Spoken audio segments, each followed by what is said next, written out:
क्या आप जानते हैं, एक ऐसी रात भी आई थी जब स्वयं काल छिपने को मजबूर हो गया था।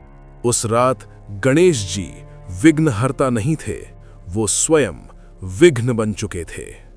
अगर आज आपने ये रहस्य नहीं जाना तो शायद आप कभी नहीं समझ पाएंगे कि गणेश जी को विघ्नकर्ता भी क्यों कहा जाता है। ये कथा उस समय की है जब भगवान शिव ने गणेश जी को सृष्टि की एक सीमा की रक्षा का दायित्व दिया। लेकिन उसी समय एक अहंकारी असुर उठा। उसने कहा, एक बालक जैसे देवता मेरे मार्ग में बाधा बनेगा।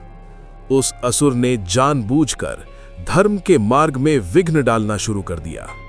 जैसे ही गणेश जी को यह ज्ञात हुआ, उनकी शांत आंखों में कुछ बदल गया।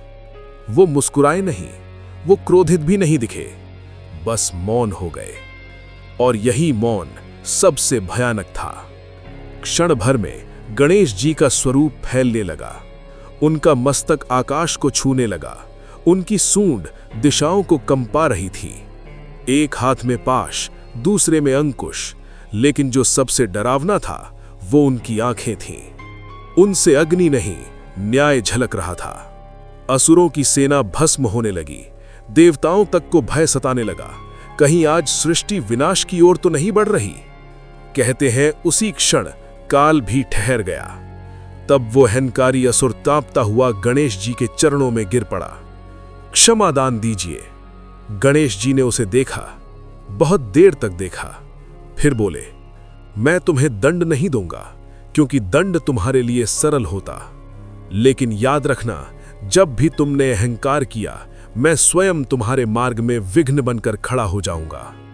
उस असुर का अहंकार उसी क्षण टूट गया और सृष्टि बच गई। शुरुआत। इसलिए याद रखिए, गणेश जी सिर्फ संकट हरते नहीं है। जो धर्म के विरुद्ध जाता है, उसके लिए वो स्वयं सबसे बड़ा संकट बन जाते हैं। और जो सिर झुकाना जानता है, उसके लिए गणेश जी काल से भी लड़ जाते हैं। जय श्री गणेश।